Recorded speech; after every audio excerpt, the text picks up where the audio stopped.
Boa noite. Estamos aqui para começar mais uma live do projeto Testemunhos. Para quem acompanhou alguma das lives anteriores, eu tenho vindo aqui com amigos, pessoas da minha família e compartilhado o testemunho dessas pessoas. A gente tem falado um pouco mais daquilo que Deus tem feito na vida dessas pessoas com o intuito de encontrar respostas para as coisas que nós mesmos estamos passando, pelas temporadas que Deus tem nos levado. E hoje eu tenho uma amiga minha que a gente vai contar um pouco do testemunho dela, algo especial que Deus fez na vida dela, que ela compartilhou comigo e me abençoou bastante. É uma situação que muitos de nós passamos, então eu sei que vai falar com bastante de nós e que Deus vai se fazer presente. Deixa eu chamar ela aqui.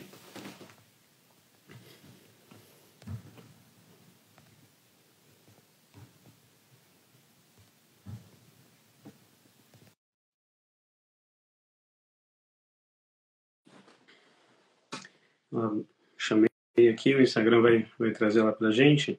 Hoje vai ser com a minha amiga Carolina Musso.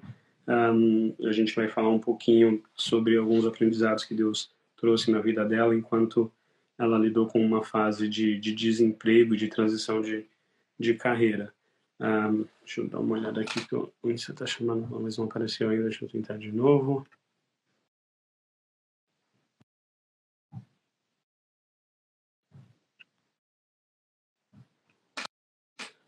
Vai aparecer daqui a pouquinho. Então, como eu estava falando, eu tenho feito essas lives e compartilhado vídeos contando testemunho de pessoas. Eu gosto muito de estudar a Bíblia, de estudar a Palavra de Deus. E quando eu estou conversando com as pessoas e ouvindo elas contarem as histórias delas, eu identifico muita coisa que é parecida ou que a Palavra de Deus nos fala e que as pessoas estão vivendo. E eu acho muito bonito que quando a gente ouve a palavra de Deus, às vezes a gente tem dificuldade de assimilar com as nossas vidas, mas quando a gente escuta a história de alguém, ou ouve algo que alguém passou, isso toca na gente de uma forma diferente, fala com a gente de uma forma diferente. E esse é o objetivo do projeto. Agora deu certo, a Carol tá aí. Boa noite, Carol. Boa noite. Enquanto o Insta te trazia para a conversa, eu estava contando um pouquinho do que é o projeto. Eu acho que eu te contei a ideia, né, de compartilhar testemunhos. Eu gosto muito de falar de Deus, falar do que a Bíblia diz, mas quando a gente tem a história de alguém, eu acho que fica mais fácil para a gente entender e para a gente assimilar com a nossa própria história. Acho que as nossas histórias falam bastante. E aí a gente estava... Um amigo meu, na verdade, eu gravei um testemunho com ele um tempo atrás e a gente estava conversando e lendo a Bíblia junto, e eu lembro que ele falou alguma coisa que eu falei, nossa, essa ideia é legal. Eu fiz um flyer, coloquei a mensagem ali, e aí eu lembro que você viu e comentou comigo sobre alguns aprendizados que você tinha parecido com isso. Eu lembro que na forma com que você falou, você mandou algo curto, só falando sobre isso, eu falei, nossa, eu falei para você, parece que você tem história com isso, parece que algo aconteceu que te levou até isso. Você se importa em compartilhar comigo? E aí quando você me contou, eu me senti tão abençoado que eu falei, nossa, se você toparia aí a gente compartilhar no Insta com mais pessoas, e você topou logo de cara. Eu tava brincando com você agora há pouco. Quando alguém que tem 3 meninos, quando tem o seu mais novo? 11 meses, agora dia 30 ele faz 1 ano. Quando alguém tem 3 meninos e um bebê com menos de 1 ano e aceita investir tempo comigo compartilhando a história, eu fico muito feliz. Eu sei que não é de graça e não tomo como garantido. Obrigado pelo esforço. E para a gente começar, eu gosto de... hoje a gente vai falar sobre a sua trajetória, a jornada que você passou, do tempo que você saiu da bebê, que você ficou desempregado, até o tempo que você começou no trabalho que você está hoje. Mas para o pessoal entender, eu gosto de contar o contexto, vou falar um pouquinho mais de quem que a gente está falando. Conta um pouquinho mais sobre você, sobre quem você é. Eu falei dos seus filhos, mas dos seus filhos, do seu marido, um pouquinho mais, o pessoal te conhecer um pouquinho melhor. Bom, então eu sou casada há 10 anos, estou com meu marido há 20 anos, né? 20 anos de relacionamento aí, de bastante construção.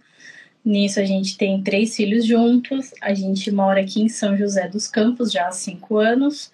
Sou formada em administração, com especialização em gerenciamento de projeto, é isso que me levou aí a uma carreira de mais de 12 anos na ABB, essa construção.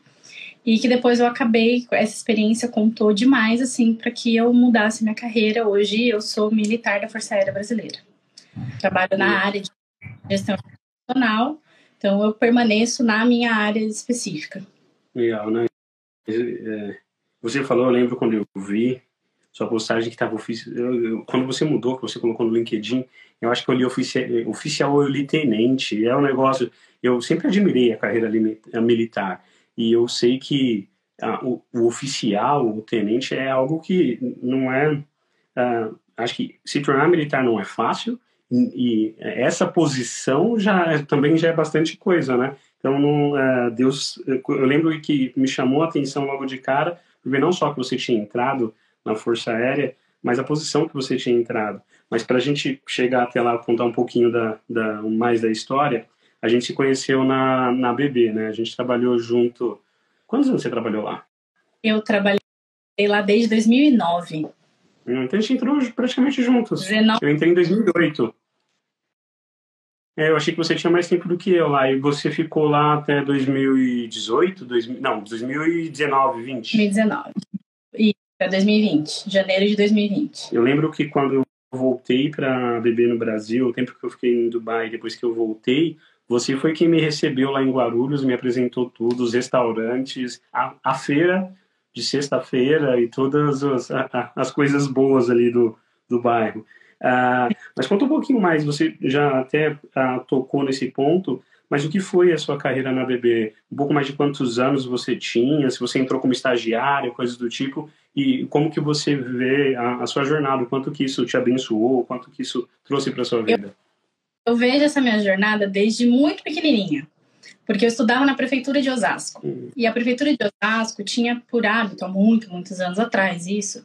Na época, no período da semana de aniversário do município, às vezes eles conseguiam parcerias e levavam as crianças das escolas fazerem visitas. Então eu lembro de fazer excursão dentro da Cidade de Deus, do Bradesco. E eu lembro de fazer excursão na ABB. Eu lembro disso. Pequenininha, andar pela Brasileira, tomar um lanchinho lá no refeitório antigo. E ali, aquele caminho da Avenida Autonomistas, era o trajeto para minha natação, que ia lá pela Analice Sacatauskas. Então a gente vinha da Vila Yara, descia ali na Autonomistas, mais ou menos no horário do almoço.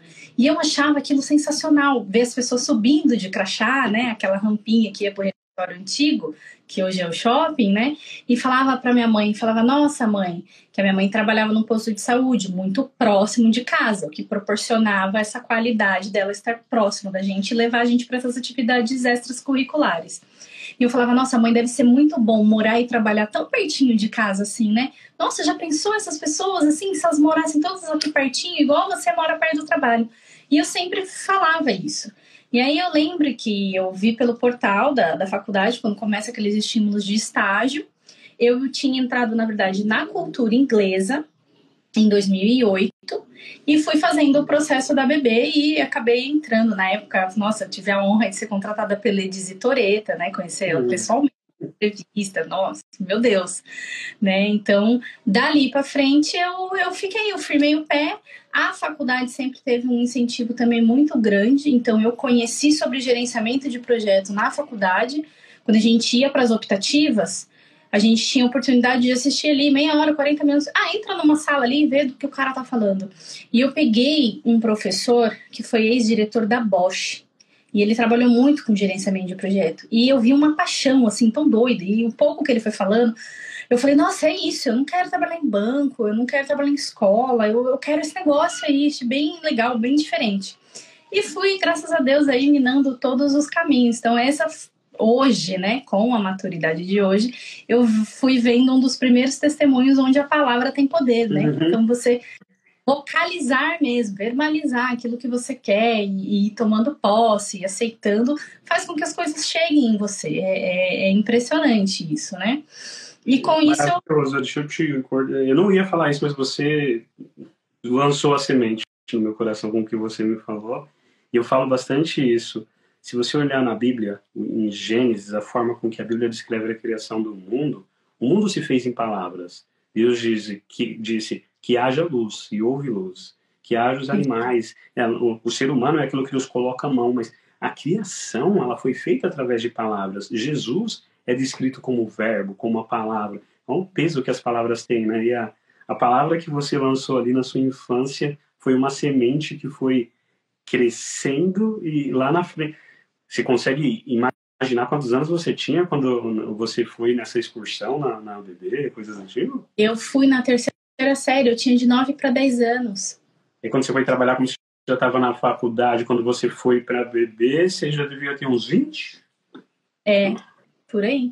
Há 10 anos depois, uma palavra que você lançou lá atrás, do efeito nem. Às vezes a gente age de forma negligente com isso, a gente fala das coisas das nossas vidas, ou, sei lá, tropeça bate o dedinho no pé da cama e fala todas as palavras, amaldiçoa a nossa vida inteira, né, com as palavras, sem entender o poder que tem, né, o poder que tem para nos abençoar, para gerar coisas positivas nas nossas vidas, e também o efeito contrário. Desculpa, eu te cortei, estava continuando contando da sua jornada. E aí, o período de vestibular, só fazendo um corte, eu tentei por 2 anos entrar na AFA. Eu tentei fazer academia aérea. Eu selecionei lá a intendência, que é o equivalente à administração na Força Aérea, estudar em Pirassununga e, obviamente, enfim, por outros caminhos não entrei.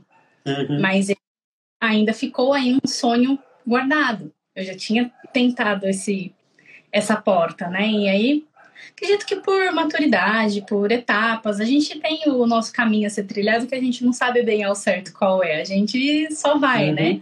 E eu brinquei já até uma vez com a minha tia. A gente atinge, parece que a idade de maturidade nossa é a idade de Cristo, né? 33. Ali depois dos 33, 34 anos, você começa a ter mais luz, né? Mais claridade das coisas. Então, você vai voltando sempre no passado. Eu tenho muito esse exercício, acho que até por conta da terapia. Então, eu volto alguns flashes e às vezes eu consigo fazer os encaixes das coisas do que eu imagino que faça sentido, né? Mas faz muito sentido, é legal você... Eu percebo isso em você. A gente trabalhou junto por bastante tempo, a gente desenvolveu amizade. Quando eu saí para ir para Dubai, eu estava me lembrando que você me substituiu. Então a gente, por um tempo, trabalhou... A gente já trabalhava próximo, mas a gente trabalhou bem próximo mesmo por um tempo. E a gente se dava bem.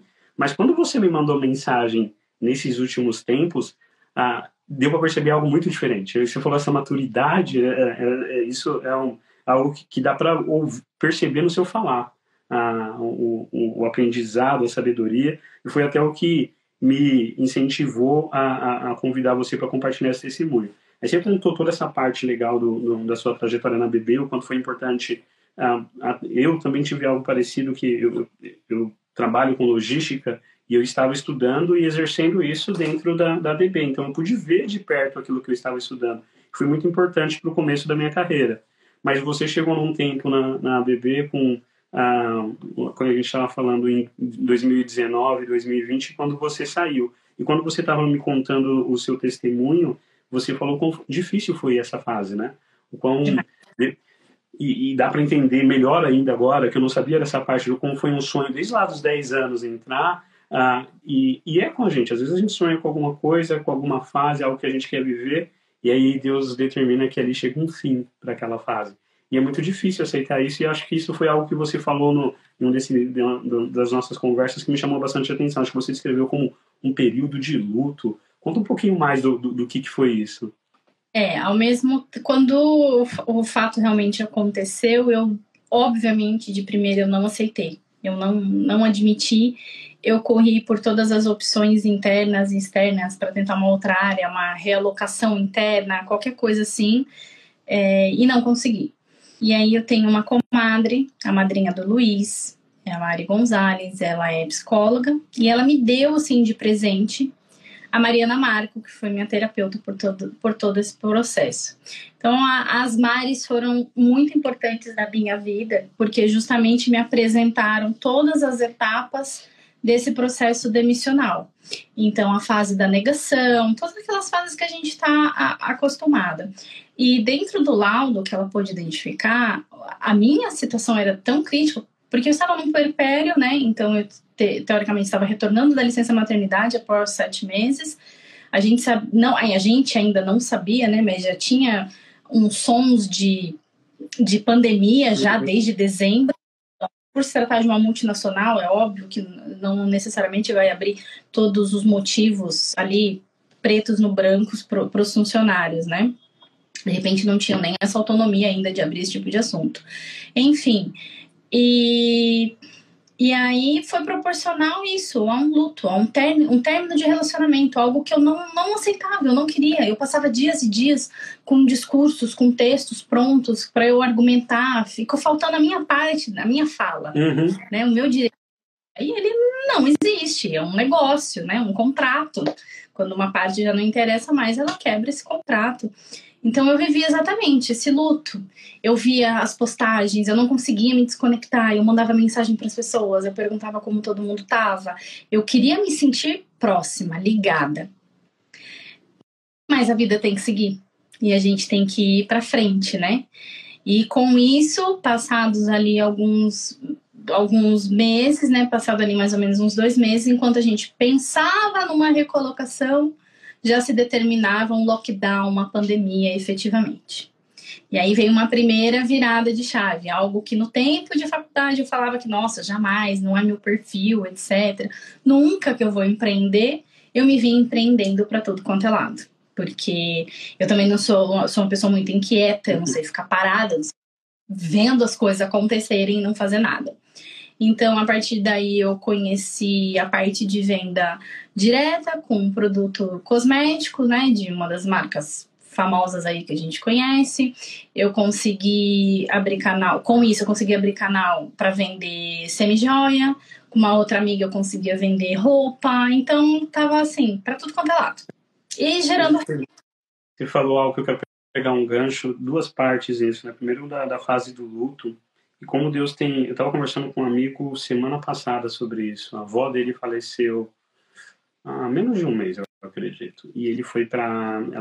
Ele mora em São Paulo e a avó dele morava no Nordeste. Ele foi para lá para participar do... Acho que ela já tinha sido funeral, mas tinha a missa de 7º dia. A família estava se reunindo, então ele foi para lá com a mãe dele. E no retorno dele, a gente estava conversando depois disso, e os aprendizados que ele me trouxe, eu imaginei que eu ia conversar com ele, e fazia uma semana que a avó dele tinha falecido, que ele ia estar choroso, que ele ainda está num processo de luto doído, mas ele conseguiu falar com tanta leveza, falando do como foi bom para ele estar ali com a família dele, foi bom para ele entender como ele já estava morando em São Paulo há bastante tempo, como foi os últimos dias da avó dele, os últimos anos da avó dele, quanto ela foi abençoada, tudo.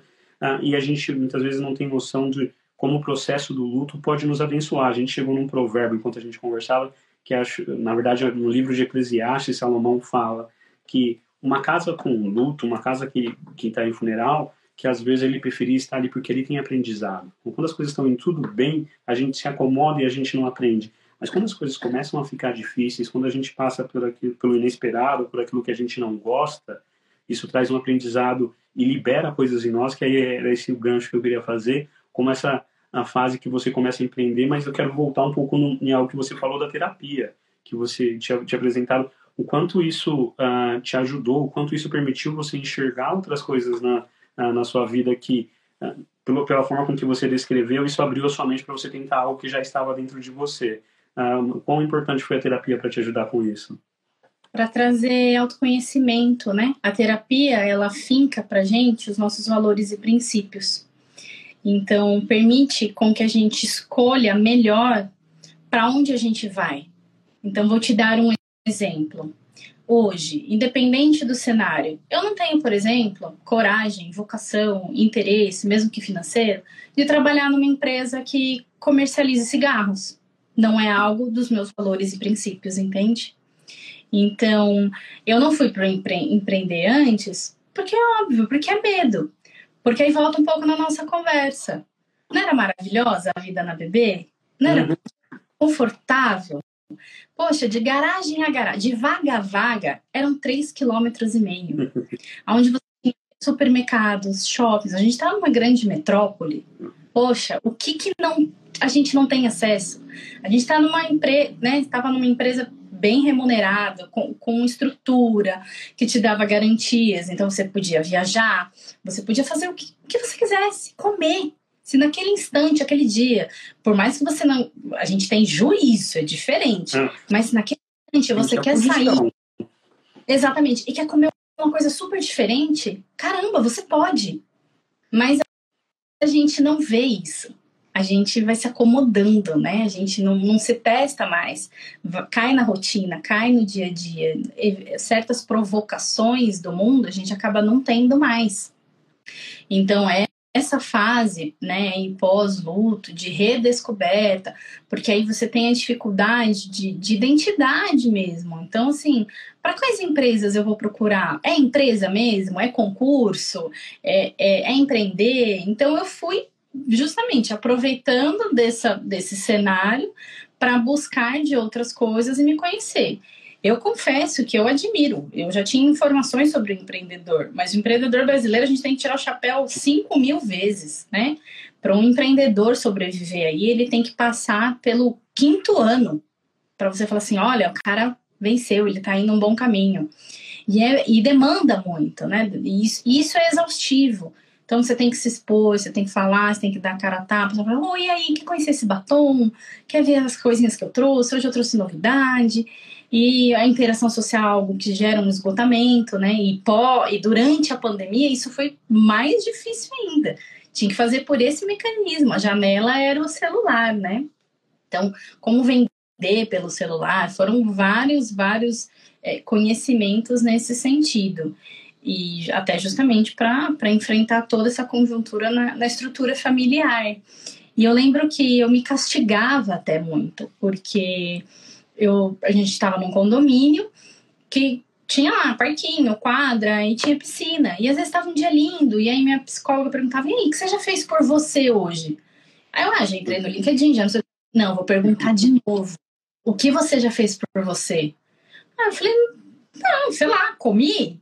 Quer fazer por mim? Assim, ela, o que você gosta? E agora? O que você poderia fazer? Eu, nossa, eu ia lá e tomava um sol, eu ia pra piscina. Ela, e você não vai por quê?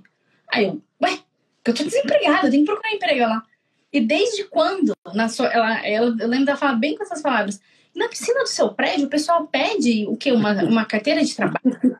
Sai desse condomínio que é ruim, estão te pedindo. Vira uma loucura, né? Só se acessa a piscina quem tá empregado. Não. Aí ela falou assim, isso faz parte da sua saúde mental. Você gosta? Se organize, gere lá no seu planejamento o seu tempo de lazer como outro qualquer. Ela falava, você tá com a profissão mais difícil, que é de quem quer se recolocar. Isso é um lasca-pedra danado. Então vai, menina, para cuidar da sua cabeça, toma sol, que faz bem, é médico, né? Vai aproveitar um tempo seu, meia hora, 40 minutos, 20 minutos, não importa. Mas redescubra, não perca os seus pequenos prazeres.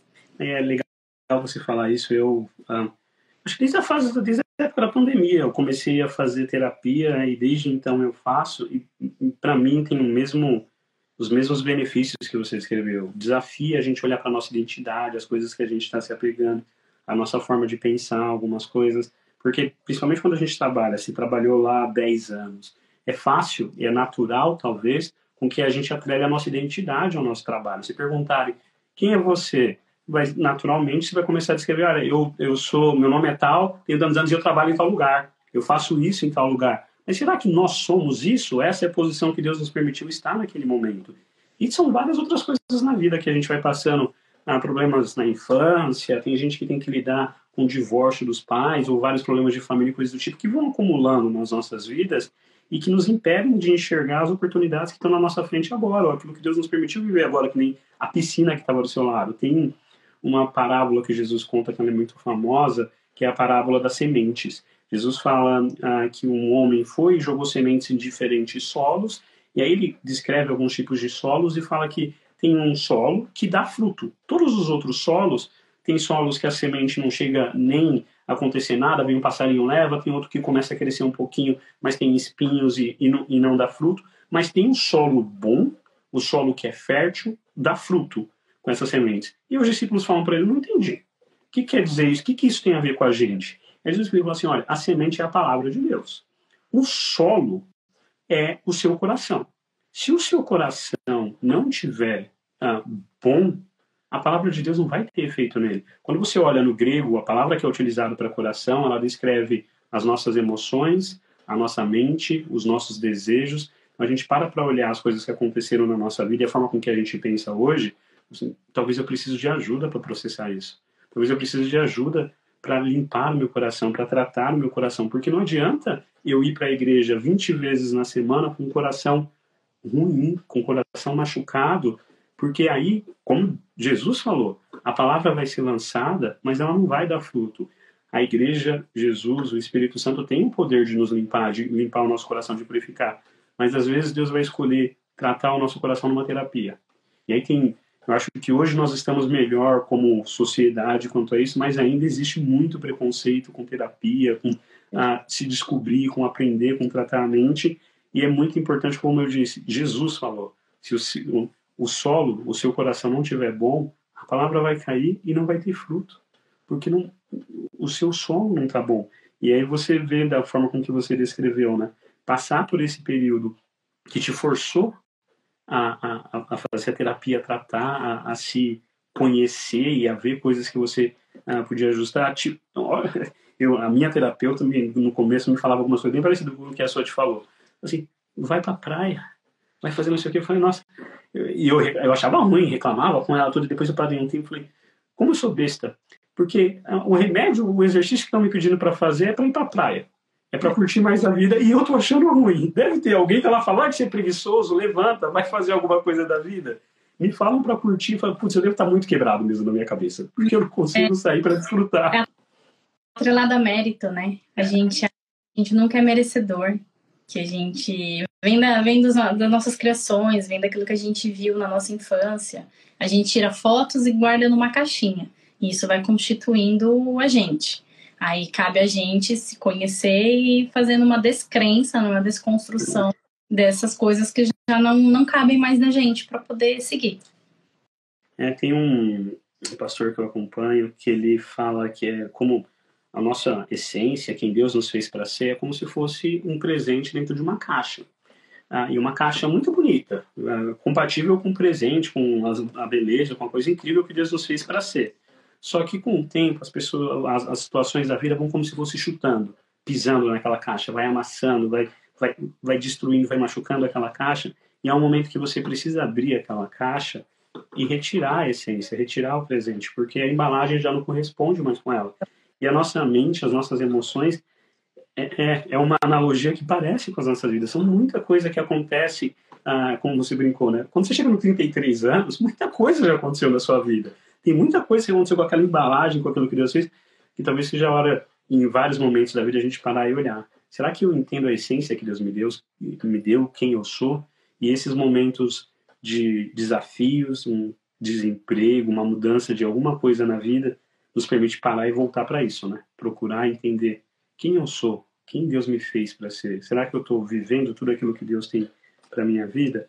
Mas continua contando do processo de empreendedorismo, a sua jornada durante o desemprego, o que foi mais acontecendo até chegar onde você chegou agora.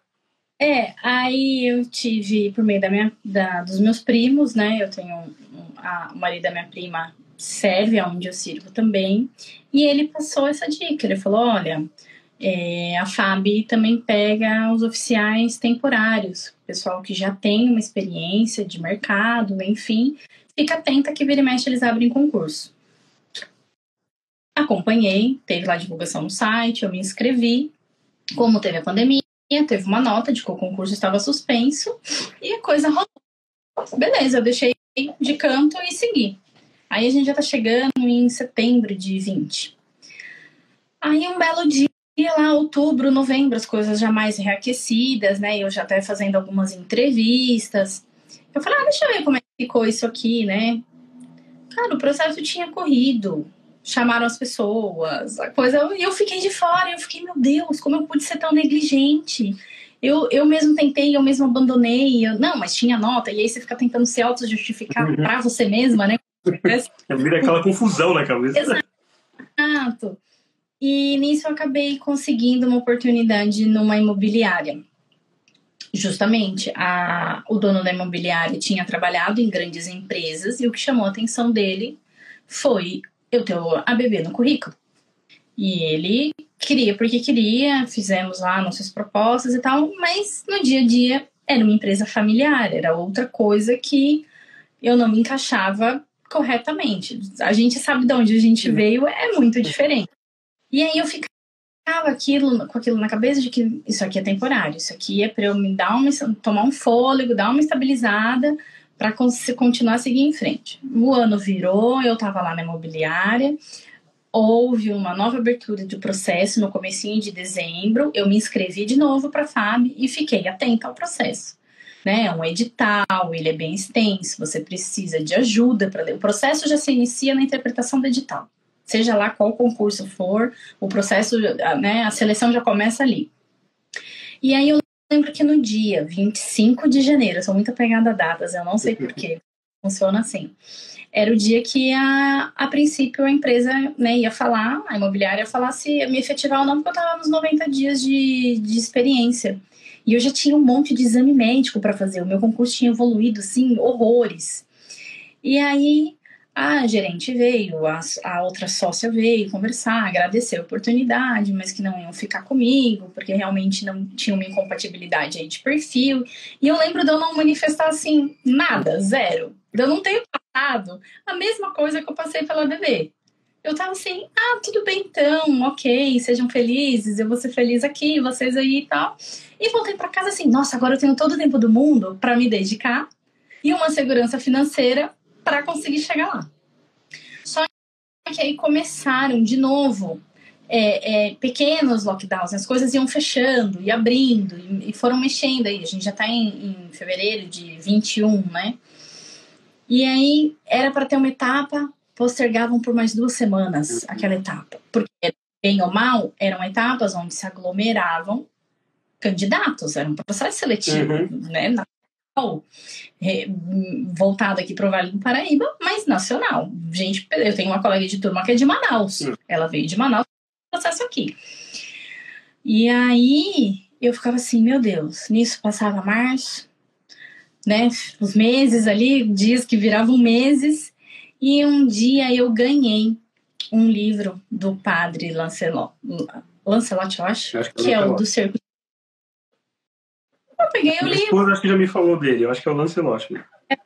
Dei uma lida no prefácio e tal, beleza, deixa eu voltar aqui pro meu concurso.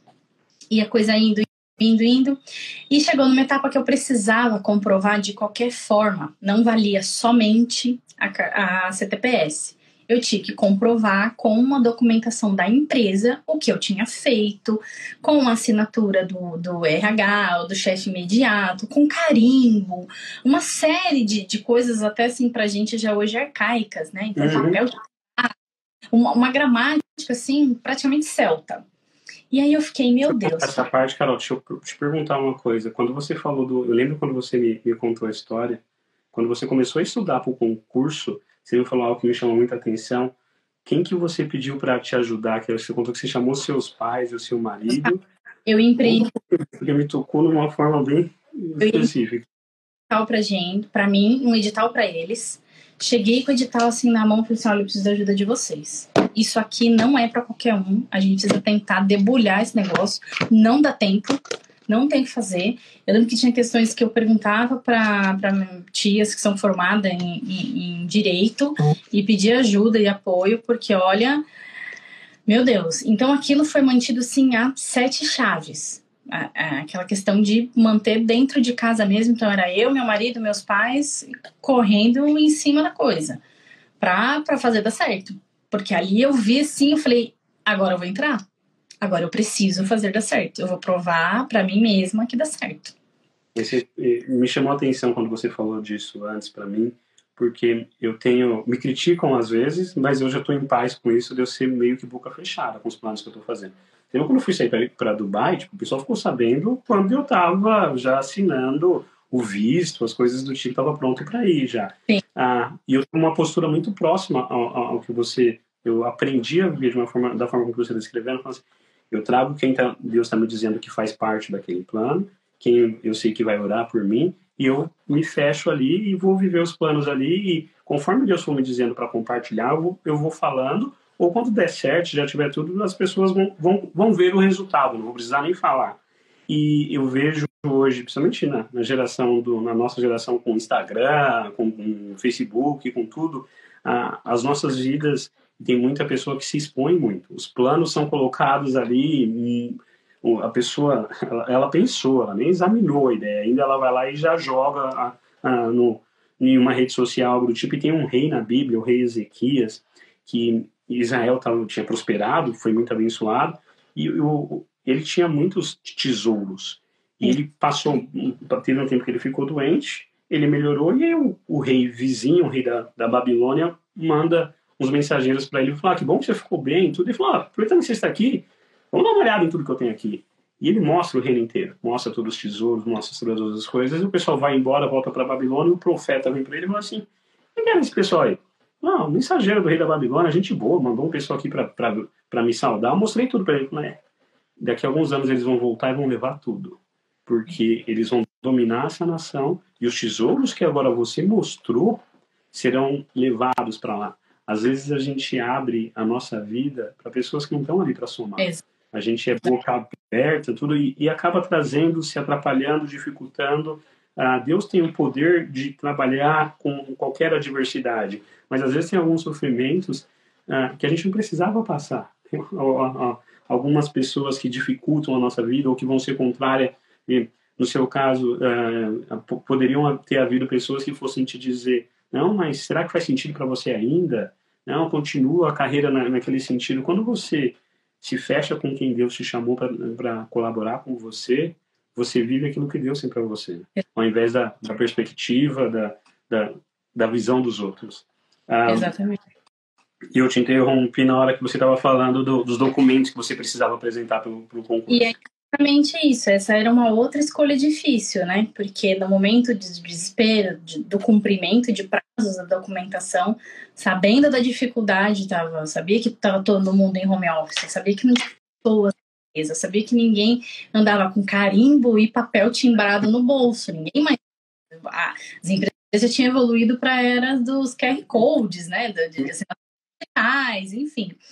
E eu tive que ser cirúrgica, justamente, porque eu tinha que escolher alguém com quem efetivamente eu pudesse, teoricamente, contar, que eu pudesse abrir o meu plano e que conseguisse me dar a devolutiva, né? Não falar assim: olha, infelizmente não é comigo esse assunto. E aí você vê, de repente, seu assunto tramitando para um monte de pessoas.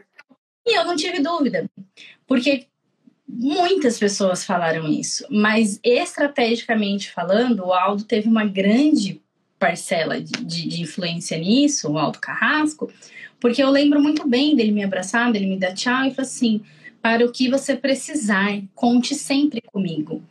E eu lembro que no dia que eu tava pedindo uma luz, assim, eu lembro da voz dele ecoando na minha cabeça. Eu lembro que eu tava com o celular assim, vendo lá, letra A, letra D, né? Vou falar com alguma Dani, que eu conheço várias Danis aí. Tinha 100, né? Você achava uma fácil. Pessoas que vão assinar sobre o que eu trabalhei. Não são pessoas que merecem esse peso, é uma responsabilidade. Você tá se comprometendo frente à União, você tá testando a União, aquilo que aquela pessoa fez. Peguei o celular, liguei para ele, meio trêmula, e ele prontamente: calma, vamos ver, o que você precisa, peraí. E na época o Gui Oliveira, né, ele ia alguns dias porque ele cuidava justamente da logística e do almoxarifado do setor que eu tinha trabalhado. E aí foi uma comoção: Aldo, me manda o texto do jeito que você precisa, eu vou elaborar a carta. E aí eu lembro do Gui contando pro meu marido que foi para Guarulhos buscar esse papel, né? Saiu daqui em São José e foi lá buscar. E o Gui falando: eu tô aqui de pé, demorei a chegar na portaria porque nem as impressoras funcionam mais. Como foi assim? Vai todo mundo embora? Do jeito que todo mundo foi embora, ficou. Então os toners não funcionavam, as impressoras não tinham papel. Se a impressora acabou o papel há um ano atrás, ela tá lá há um ano. O carimbo ele teve que subir, conseguir uma chave na mesinha que o Aldo usava, conseguiu imprimir, carimbou, enfim. E aí veio. Então, assim, eu fiquei atônita, porque são pessoas que, por toda essa ginástica, né, por se debruçar tanto, o que elas iam ganhar, assim? Nossa, você entrou. Tá bom. Pra pessoa dormir, acordou com a vida dela. Mas pra mim era, né, a realização, era a concretização de que eu ia finalmente guinar a minha carreira novamente, de como eu sempre fui acostumada. E eu lembro que isso, você Quando você me falou isso, eu estava pensando ontem, revendo o que você tinha me contado, me chamou a atenção também.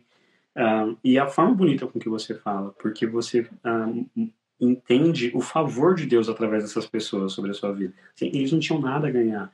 Eles saíram do que eles tinham para fazer, para me abençoar, para fazer algo que mudou a sua vida. E às vezes a gente tem dificuldade de perceber isso, em como Deus tem nos abençoado através de pessoas que estão à nossa volta. Tem uma pessoa da Bíblia que se fala bastante, José, que foi governador do Egito, e a gente às vezes passa desapercebido na história dele.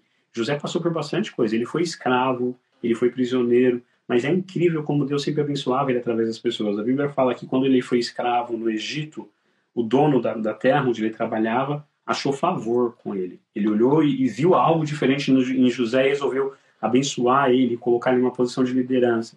Quando ele é preso, a mesma coisa acontece. O carcereiro olhou e achou... Assim, você pode olhar talvez para a situação que o José estava passando e falar, está na prisão, está esquecido por Deus, está escravo, está esquecido por Deus. Mas olha a forma com que as pessoas estão tratando ele.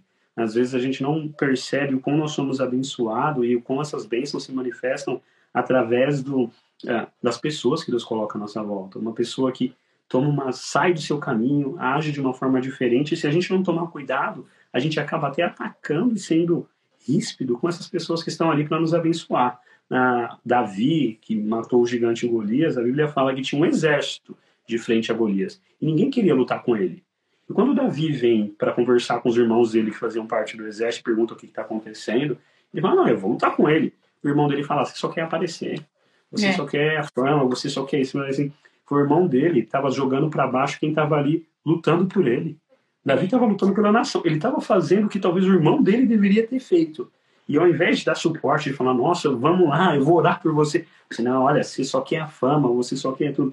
A gente conseguir, eu achei muito bonita a forma com que você falou agora e você tinha me falado antes, porque você conseguiu reconhecer o favor de Deus através dessas pessoas. Você conseguiu reconhecer o quanto elas tomaram um caminho diferente, e nem sempre a gente faz isso. Eu estava conversando com a minha esposa há menos de uma semana. Eu estava falando para ela de uma pessoa que eu trabalhei, e eu falei, nossa, acho que essa pessoa não gosta muito de mim, porque sempre que tem alguma coisa que poderia ser benéfica, tudo ela escolhe o fulano de tal para entregar ou para colocar ele tudo. A minha esposa falou, você está sendo injusto. E ela parou e me ajudou a lembrar de poucas vezes, um espaço de tempo, o quanto essa pessoa fez para me abençoar. Realmente, eu não estava percebendo quem Deus tinha colocado ali para me abençoar. Né? Foi essa semana, eu acho. Eu li um jornal americano aqui. Eu entrei para fazer alguma coisa na internet e aí eu me distraio muito fácil. Eu abri uma outra página, era para eu ir para o sistema da empresa e apareceu lá Rebeca Andrade, numa reportagem sobre ela no jornal americano. Eu falei, peraí, o que é isso?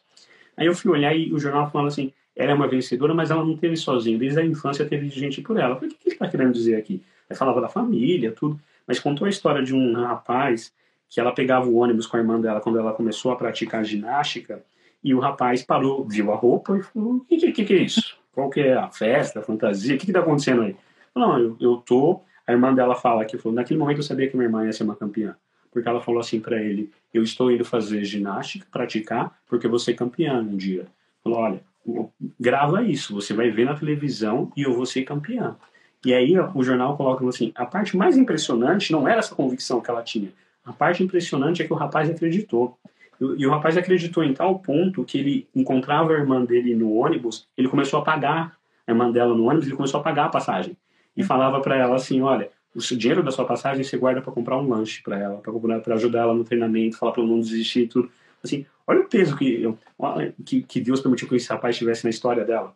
Hoje, esse ano, ele pôde olhar nas Olimpíadas e falar assim, eu participei disso. Tanto a gente reconhecer quem Deus está utilizando para nos abençoar, como a gente se permitir ser utilizado para isso, né? O dinheiro da passagem, talvez para aquele rapaz não foi muita coisa, mas olha como carregou na vida dela para hoje ela lembrar disso, né? Exatamente.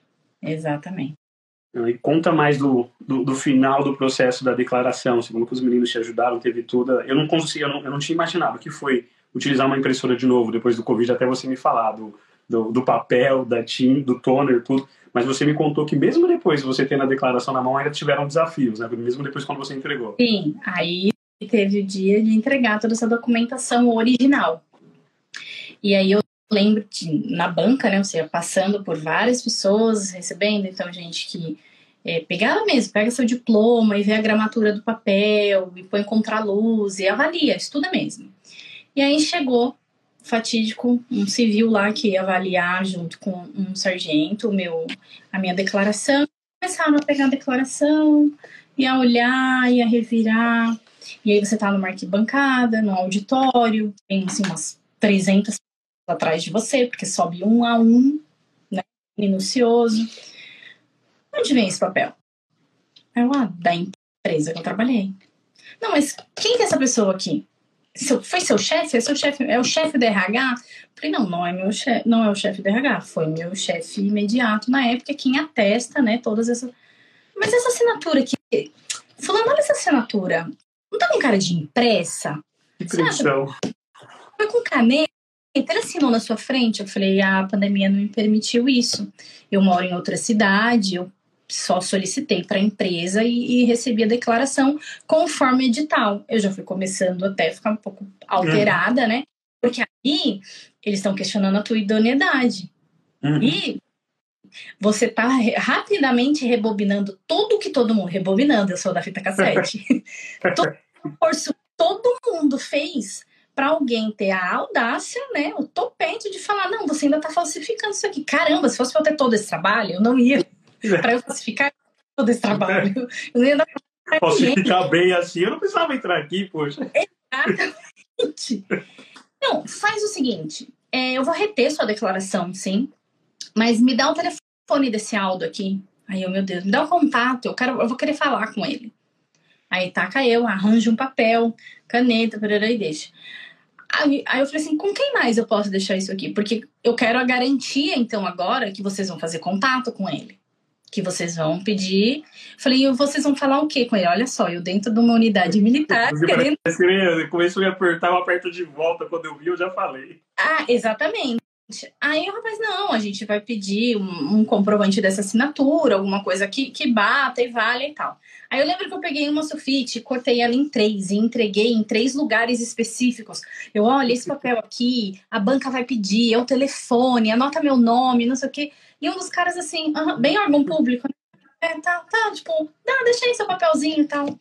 Eu vim pra casa, pedi um Uber direto pra casa dos meus pais. Já cheguei, eu tenho, né, crise de enxaqueca, de nervoso e tal. Já cheguei passando mal, chorando, desesperada. Acabou tudo, já era pra mim, não sei o quê. É exatamente isso, porque assim, passar em imigração pra mim, hoje em dia tá melhor. Mas é torturante, tipo assim, mesmo quando eu tenho visto, ou quando eu tô com tudo certo, a pessoa começou a olhar muito, revirar, fazer pergunta. Eu falei, ele vai descobrir. Ele, depois da minha mente, ele vai descobrir o quê? Não tem nada pra descobrir. Aí cheguei já falando tudo daí, paz, né? Não, calma, fica tranquila. Você já recebeu alguma resposta? Não, tá. Esfriei a cabeça, tomei um banho, peguei o telefone. Aldo, pelo amor de Deus, me ajuda, presta atenção. Eles vão ligar, eles estão duvidando da assinatura, etc, etc. O Aldo, a mesma coisa. Fica tranquila, Carol. Aonde contar, se por telefone, se por e-mail, eu tô aqui à disposição. Eu já vou acionar o RH, eu vou deixar o RH também ciente de que a gente pode precisar, né, ter outras comprovações. A gente vai dar um jeito. Isso era uma segunda. Dito e feito. Na quarta tarde, o Aldo me retornou. Olha, me ligaram, eu mandei por e-mail minha CNH e tal, fica tranquila, vai dar tudo certo. Se vai dar tudo certo, ainda iam dias até ser publicado a seletiva final. E aí, nesse vai e vem de dias, eu comecei a entrar em parafuso, porque agora eu estava totalmente na mão deles, eu não tinha controle. E para quem cuida de gerenciamento de projetos, você não ter controle do outro, isso é maçante, isso é terrível. De novo, Deus trabalhando na mente, né? Colocando você, fazendo você passar por algumas coisas que é um processo que vai refinar.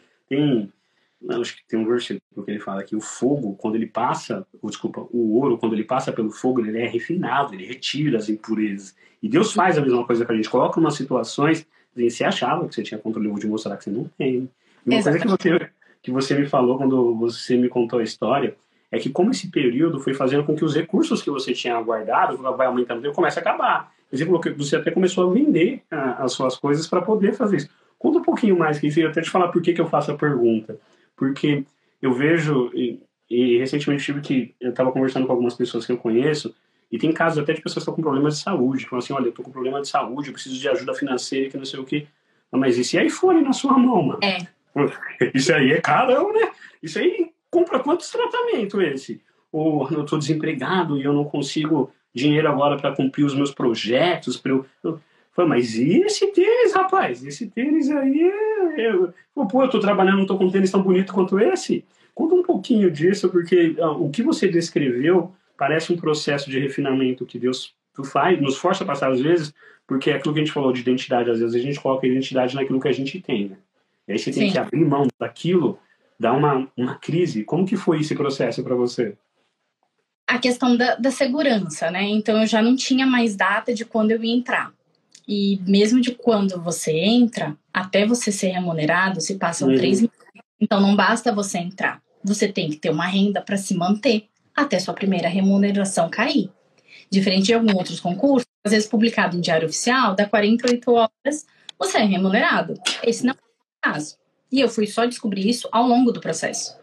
Então, quando você acaba que, agora, não vai. Você vai ter que arranjar um tempo. Esse tempo é mais 3, mais 90 dias.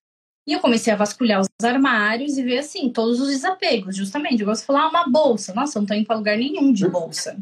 Desapega da bolsa.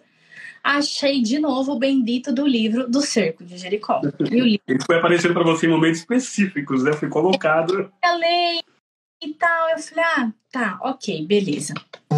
Li mais um pouquinho. Aí eu caí justamente nessa questão.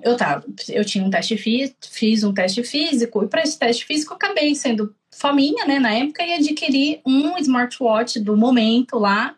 E eu tava com ele no pulso, o livro, eu tava assim, né, um livro, o pulso. Eu falei, não, eu vou anunciar isso aqui. Qual o sentido? Deus é muito bonito, né? Ele desafia a gente de um jeito assim, você tá lendo aqui o versículo e o relógio brilhando.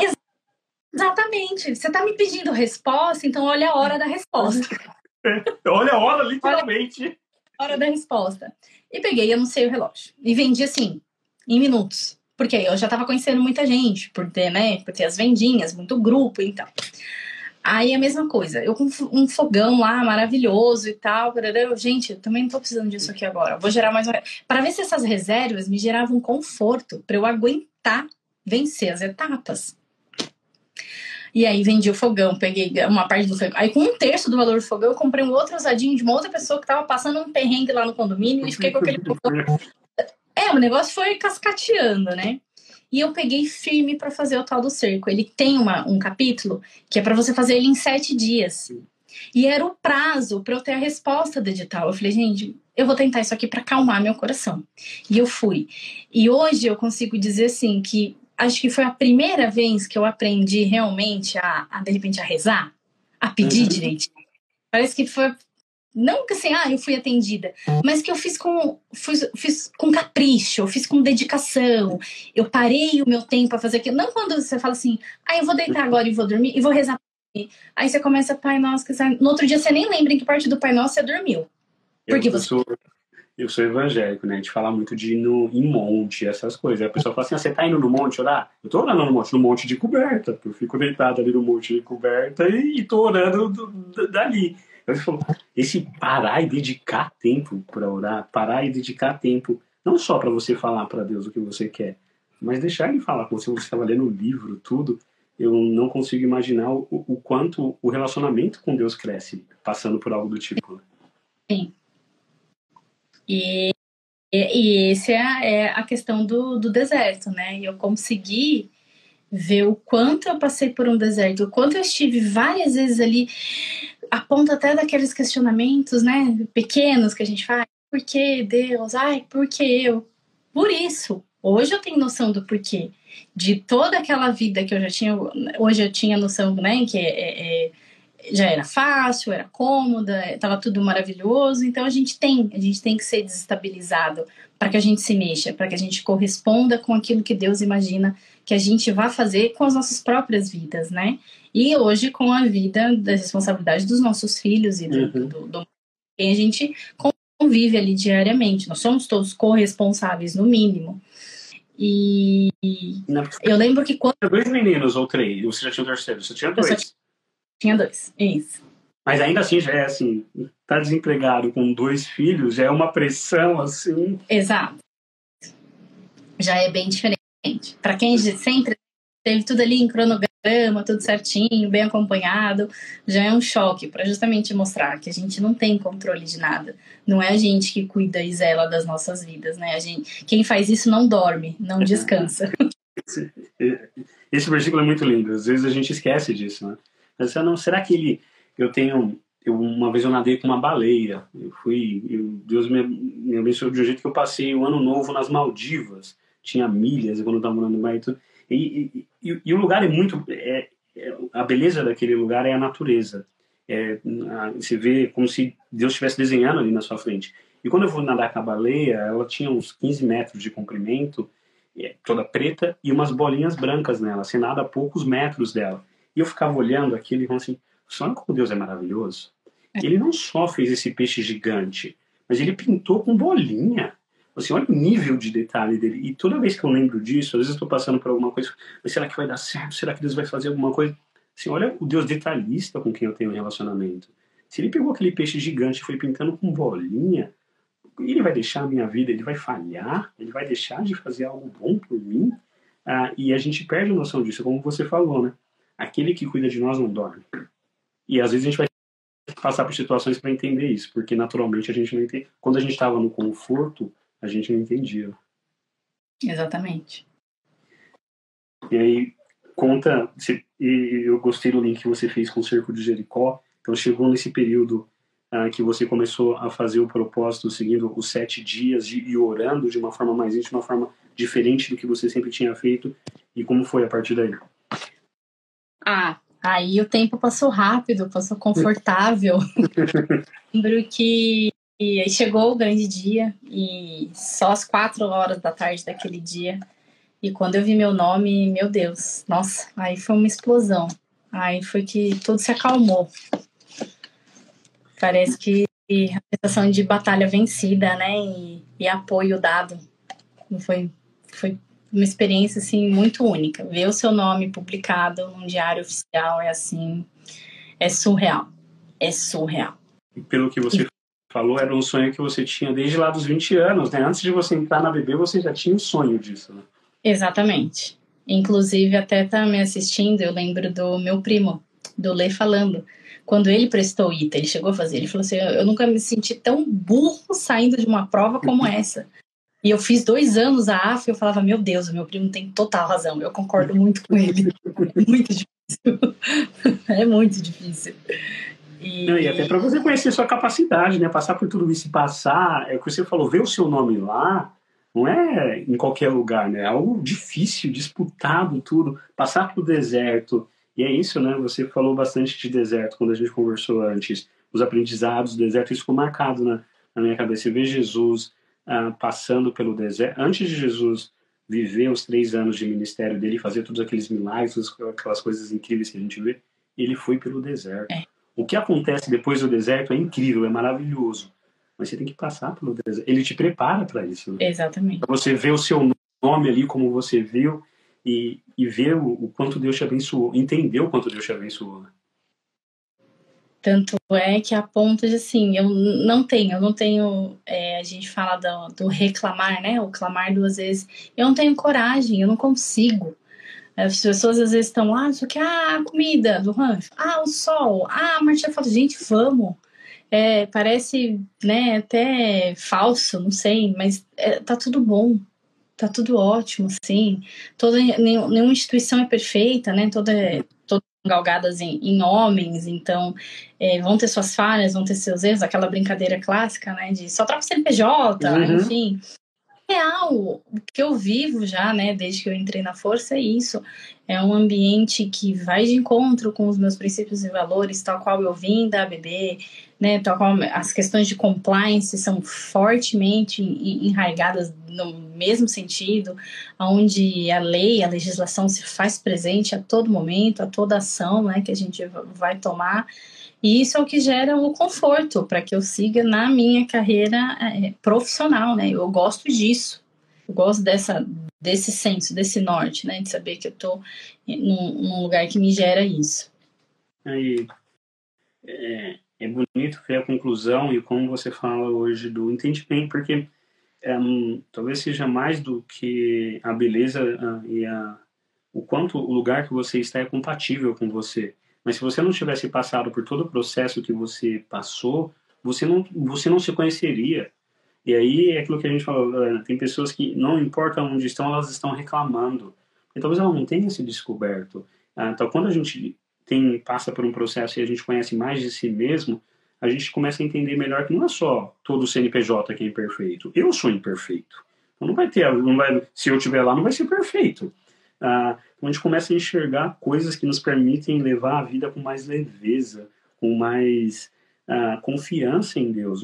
Eu acho muito bonita a história de Jericó, o cerco de Jericó, porque e eu gosto muito quando eu tenho muitos amigos católicos que me contam de quando eles fazem o cerco de Jericó, como se relaciona com a Bíblia quando Josué está de frente a Jericó e tá lá, Deus falou, eu vou entregar, e tem uma muralha gigante. Tem algo que eu não consigo, como é que o senhor vai me entregar, mas como...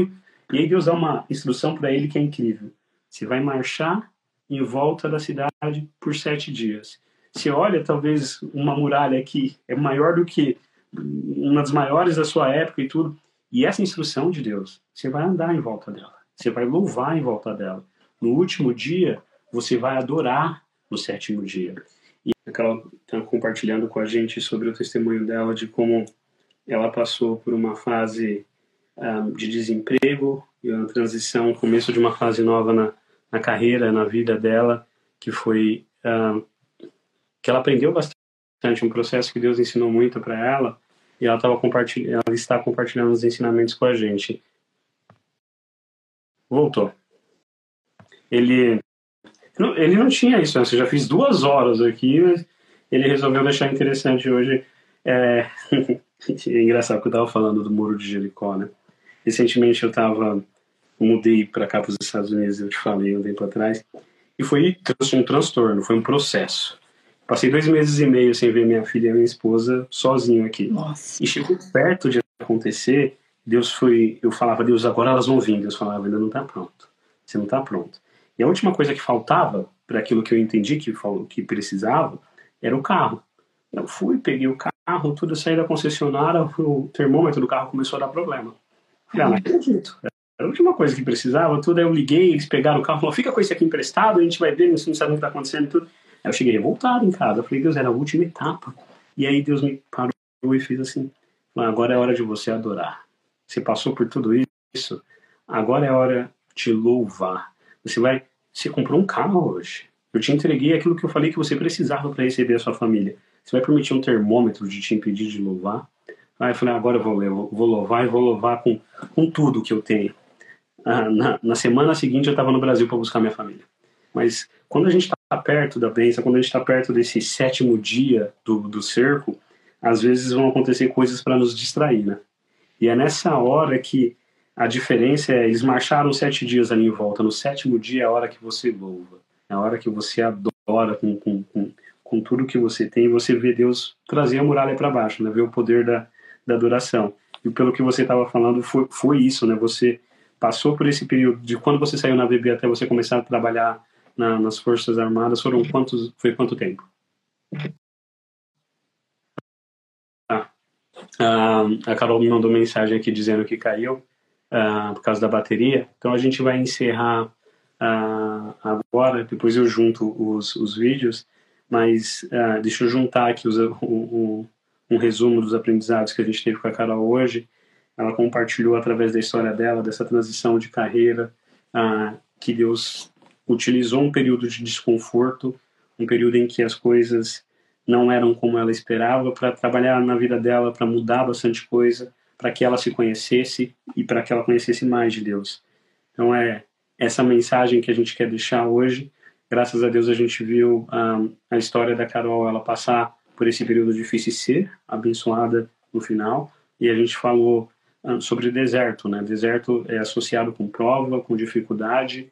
E quando a gente olha na Bíblia, o deserto, ele também é associado com aquilo que antecede bênçãos, que antecede as promessas de Deus se cumprindo na nossa vida. A gente vê o povo de Israel saindo do Egito como escravo e passando pelo deserto para chegar na Terra Prometida. Jesus, antes de viver o seu ministério com tudo, ele vai para o deserto. Então, se hoje Deus, para quem está assistindo, vem assistir, está te permitindo passar por deserto, ele está te preparando. Ele está lapidando, ele está transformando, ele está permitindo com que você conheça mais de si mesmo e mais dele, para que você viva tudo aquilo que ele tem na terra da promessa, tudo aquilo que ele tem para aquilo que ele sonhou, não só o que você sonhou para você, mas aquilo que ele sonhou para você.